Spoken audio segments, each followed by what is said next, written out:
Hello student, स्वागत है आपका JPIT के यूट्यूब चैनल पर। मैं Manish Kumar, faculty of JP institute of technology. आज हम आपको इस वीडियो लेक्चर के माध्यम से इंजीनियरिंग ग्राफिक्स का कुछ टॉपिक है उसको हम लोग डिस्कस करेंगे, स्टडी करेंगे कि इसमें हम लोग को क्या पढ़ना है। तो चलिए हम लोग चलते हैं टॉपिक पर। देखिए, इंजीनियरिंग ग्राफिक्स में हम लोग कुछ पहले पढ़े थे, इंजीनियरिंग इंस्ट्रूमेंट को कैसे यूज किया जाता है और उसके बारे में जाने थे। आज हम लोग देखेंगे नेक्स्ट टॉपिक आगे क्या हम लोग का पढ़ना है।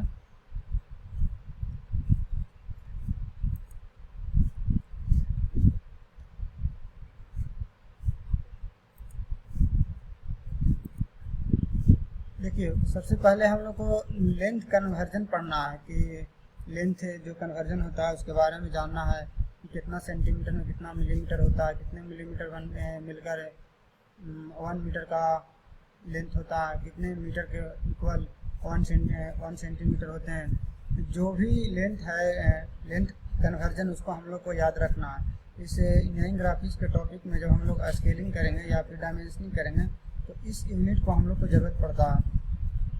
तो सबसे पहले आपको लिखा हुआ है 1 centimetre equal to 10 millimetre. 1 centimetre equal to 10 millimetre, या फिर ऐसे इसको बोल सकते हैं 10 मिलीमीटर इक्वल टू 1 सेंटीमीटर। और सेंटीमीटर को हम लोग शॉर्टकट में cm लिखते हैं और mm को मिलीमीटर को शॉर्टकट में हम लोग mm लिखते हैं। तो ये चीज़ को ध्यान देना है कि 1 सेंटीमीटर इक्वल टू क्या होता है, 1 सेंटीमीटर इक्वल टू 10 mm यानी 10 मिलीमीटर। नेक्स्ट आपको इस तरह से पढ़ सकते हैं 10 सेंटीमीटर मिलकर 10 सेंटीमीटर मिलकर 1 डेसीमीटर का निर्माण करता है। 10 सेंटीमीटर मिलकर 1 डेसीमीटर का निर्माण करता है, या फिर इसको ऐसे लिख सकते हैं 1 डेसीमीटर इक्वल टू 10 सेंटीमीटर। या इसको शॉर्टकट में हम लोग डेसीमीटर को dm बोलते हैं और सेंटीमीटर को cm बोलते हैं। देखिए, नेक्स्ट है आपका 1 मीटर। तो 100 सेंटीमीटर मिलकर 100 सेंटीमीटर मिलेगा 100 सेंटीमीटर मिलेगा तब कितना 1 मीटर का निर्माण करेगा। यानी हम लोग ऐसे बोल सकते हैं कि 1 मीटर में 100 सेंटीमीटर होता है। इसको याद रखना, कितना 1 मीटर में 100 सेंटीमीटर होता है। और मीटर को हम लोग शॉर्टकट में m लिखते हैं और सेंटीमीटर को cm लिखते हैं। यहाँ से क्या हो गया, 1 metre equal to 100 centimetre. Next देखिए, नेक्स्ट आपका क्या है, अगर 1 मीटर में यहाँ पर हम लोग क्या लिखें 100 सेंटीमीटर। फिर उसी तरह क्या हो सकता है, 1 मीटर में 10 डेसीमीटर हो सकता है, या फिर 10 डेसीमीटर मिलकर 1 मीटर का निर्माण करता है। यहाँ पर दोनों मीटर मीटर है, तो 1 मीटर में कितना होगा, 100 सेंटीमीटर होगा और 1 मीटर में 100 डेसीमीटर होगा।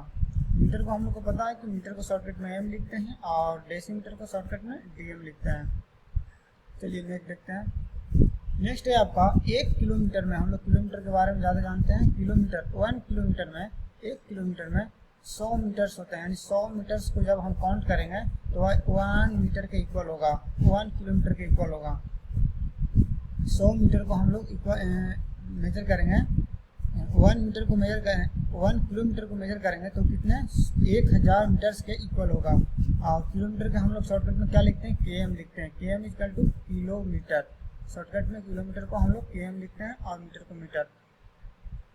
तो देखिए यहाँ पर क्या हो गया, 1 किलोमीटर में कितने मीटर्स होते हैं, 1000 मीटर्स होते हैं। अब देखिए नेक्स्ट एक और आपका है 1 यार्ड। 1 यार्ड में आपका 3 फीट होता है। अगर बोलेगा कि 1 यार्ड लेंथ है तो हम समझेंगे कि 3 फीट के इक्वल होते हैं। 1 यार्ड कितने, 3 फीट के इक्वल होते हैं। और 1 फीट में हम लोग 12 इंच होते हैं। क्या 1 फीट में हम लोग तो 12 इंच होता है। 1 फीट में क्या होगा, 1 फीट में 12 इंच के बराबर होता है। इंच को हम लोग इंच ही लिखते हैं और फीट को ft से डिनोट करते हैं, या फिर f से। आपका 1 फीट में 12 इंच हो गया। अब देखिए क्या लिखा हुआ है, 1 इंच में आपको 2.54 सेंटीमीटर होता है। 1 इंच में 2.54 सेंटीमीटर होता है। अगर इसी को हम लोग mm में कन्वर्ट करें कि 1 इंच में कितना mm होगा, 1 इंच इक्वल टू कितना mm होगा, तो 2.54 में मल्टीप्लाई कर देंगे 10 से, तो क्या mm में कन्वर्ट हो जाएगा। ये आपका यूनिट कन्वर्जन है, इसको याद रखना है। ये आपको इम्पोर्टेंट है। आपको जब स्केलिंग करेंगे हम लोग तो इस यूनिट कन्वर्जन का यूज होगा। चलिए तो हम लोग नेक्स्ट देखते हैं। नेक्स्ट क्या है, देखिए नेक्स्ट है आपका रिप्रेजेंटेटिव फ्रैक्शन। मोस्ट इम्पॉर्टेंट है स्केलिंग के लिए रिप्रेजेंटेटिव फ्रैक्शन। इसको हम लोग RF से इंडिकेट करते हैं, RF से इंडिकेट करेंगे। रिप्रेजेंटेटिव फ्रैक्शन को RF से इंडिकेट करेंगे। अब देखिए ये होता क्या है, यहाँ पर लिखा हुआ है representative fraction is defined as the ratio of length of a element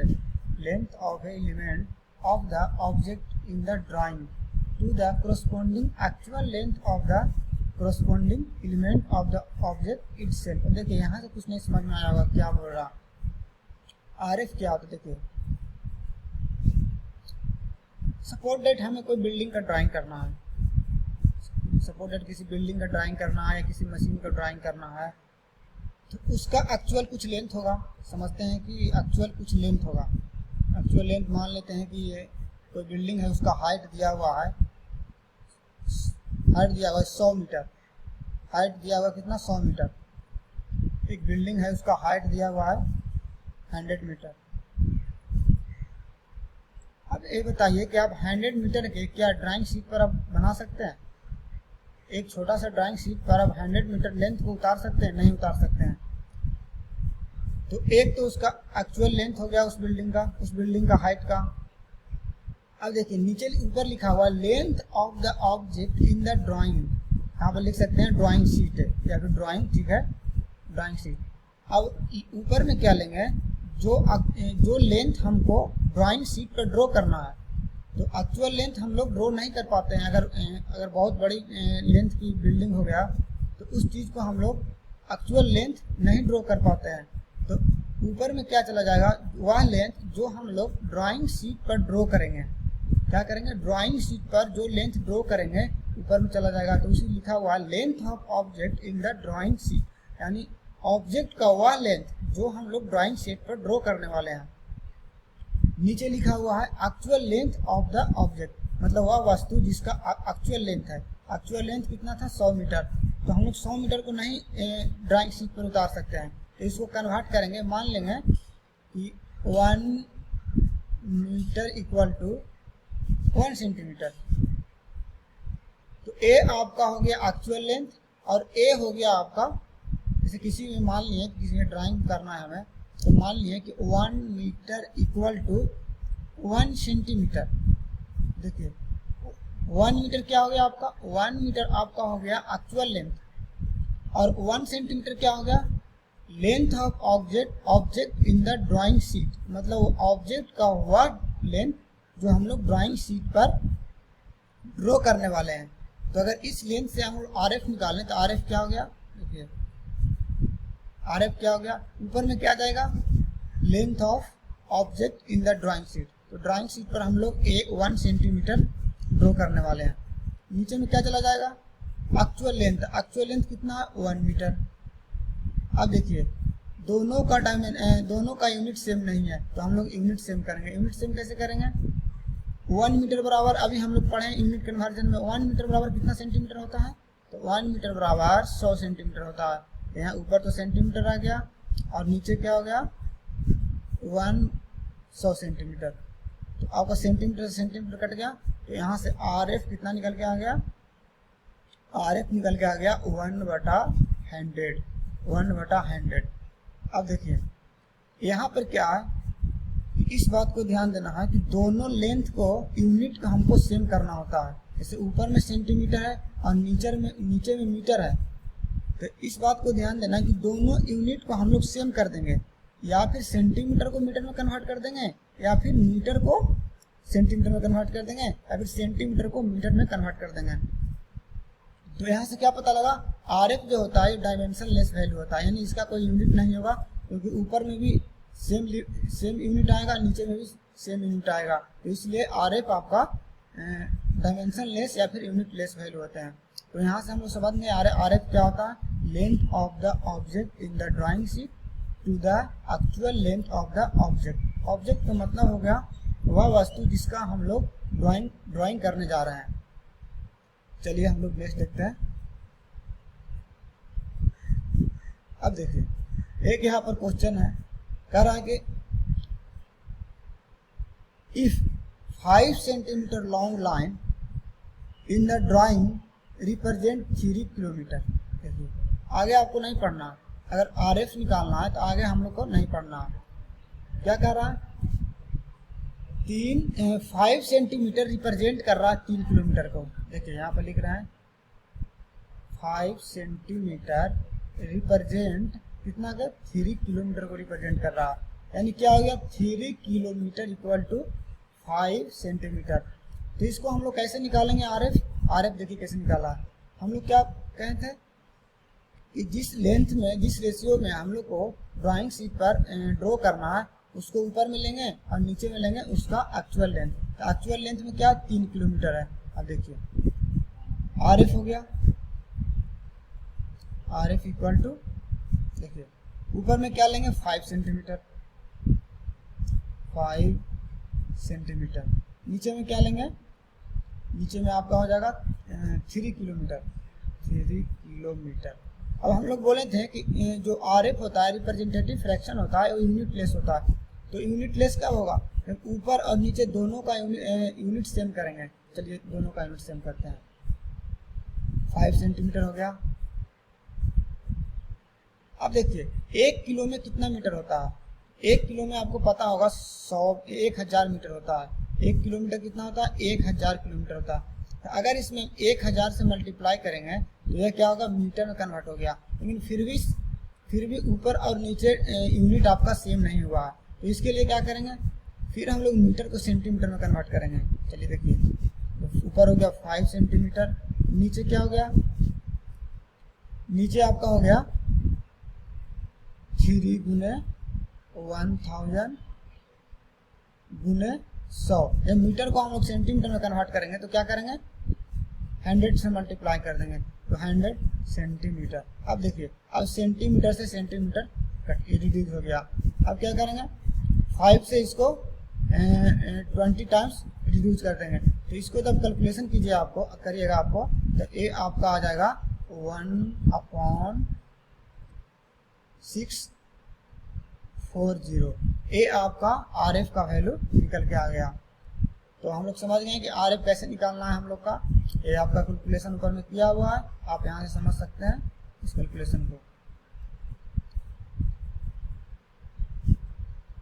चलिए एक और क्वेश्चन है, आपको यहाँ से समझते हैं।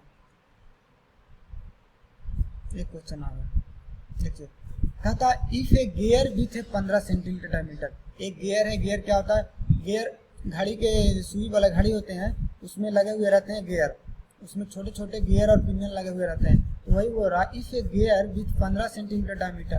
तो गियर है, गियर इस तरह का होता है, देखिए इधर आपका इस तरह से खांचा कटे हुए रहते हैं। ये पावर को ट्रांसमिशन करने में यूज किया जाता है, ठीक ना, ये पावर को ट्रांसमिशन करने में यूज किया जाता है। इस तरह से गियर लगे थे, बीच में सेंटर आता। तो कहता है if A gear with 15 centimetre diameter in the drawing represent a actual gear 6 mm। कितना कह रहा है 6 mm। देखिए मतलब कह रहा है कि एक्चुअल लेंथ उसका है आपका 6 mm, लेकिन 6 mm को हम लोग किसी ड्राइंग शीट पर ड्रॉ नहीं कर सकते हैं। इसलिए क्या करेंगे, इस पर हम लोग इनलार्ज कर देंगे। इस पर मान लेंगे हम लोग कि 6 mm इक्वल टू 15 सेंटीमीटर। कहने का मतलब है गियर का लेंथ बहुत छोटा है, गियर का लेंथ बहुत छोटा है, इसलिए वह गियर उस लेंथ को हम लोग ड्राइंग शीट पर उतार नहीं सकते हैं। तो क्या करेंगे, इस पर पिछले क्वेश्चन में हम लोग क्या कहते हैं कि बड़े लेंथ को छोटे लेंथ में कन्वर्ट किए थे, क्योंकि बहुत बड़ी लेंथ था तो उसको ड्राइंग शीट पर हम लोग रिप्रेजेंट नहीं कर सकते थे। तो उस लेंथ को हम लोग रिड्यूस कर दिए थे। इस बार क्या किए, इनलार्ज कर दिए हैं। मतलब यहाँ पर मान लिया गया है कि 6 mm इक्वल टू 15 सेंटीमीटर। तो एक्चुअल लेंथ क्या हो गया 6 mm हो गया। ड्राइंग शीट पर कौन सा ड्रॉ करने वाले हैं 15 सेंटीमीटर हो गया। तो अब देखिए आर एफ कैसे निकालेंगे, R F equal to drawing sheet पर कौन सा ड्रॉ कर रहे हैं 15 सेंटीमीटर, तो 15 सेंटीमीटर ले लेंगे। नीचे कौन सा ड्रॉ कर रहे हैं, नीचे आपका ड्रॉ कर रहे हैं 6 mm। 6 mm हो गए। अब देखिए इस बात में क्या ध्यान देना होता था कि ऊपर और नीचे दोनों का यूनिट सेम होना चाहिए। तो हम इसको कन्वर्ट कर देंगे। आपका 1 सेंटीमीटर में 10 mm होता है, तो लिखेंगे 15 गुने 10 गुने mm। ये कितना में कन्वर्ट हो गया? 15 गुने 10। नीचे क्या हो गया? 6 mm। अब देखिए अब इसी को हम लोग रिड्यूस कर सकते हैं। देखिए क्या करेंगे? mm से mm कट गया, आपको 2 से डिवाइड करेंगे तो 5 टाइम्स कट जाएगा और ये 3 टाइम्स कट जाएगा, और इसको 3 से करेंगे तो 5 टाइम्स कट जाएगा। तो ये दोनों गुना करेंगे तो ये आपका RF का वैल्यू कितना निकल के आ गया? 25/1, यानी इसको ऐसे लिख सकते हैं 25:1। ये आपका RF का वैल्यू निकल गया। तो RF का वैल्यू 1:1 हो सकता है, RF का वैल्यू 25:1 हो सकता है, RF का वैल्यू 1:25 हो सकता है। उसमें क्या था? 1:600 इतना निकल के आया था। तो ये क्या था?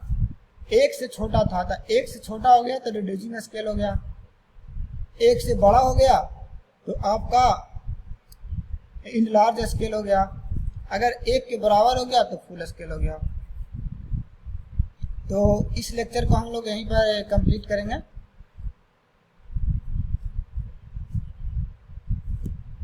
इस लेक्चर को हम लोग यहीं पर कंप्लीट करेंगे। नेक्स्ट लेक्चर में हम लोग स्टडी करेंगे plain scale, full scale, plain scale क्या होता है, डायगोनल स्केल क्या होता है, स्केल के बारे में जानेंगे। तो रिप्रेजेंटेटिव फ्रैक्शन हो गया, और नेक्स्ट में हम लोग जानेंगे लेंथ ऑफ स्केल। हम लोग लेंथ ऑफ स्केल कैसे निकालेंगे और construction plain scale, diagonal scale का कंस्ट्रक्शन कैसे करेंगे। तो थैंक यू। यहाँ पर हम लोग समझें क्या रिप्रेजेंटेटिव फ्रैक्शन क्या होता है। तो नेक्स्ट लेक्चर में हम लोग फिर से मिलेंगे। ओके।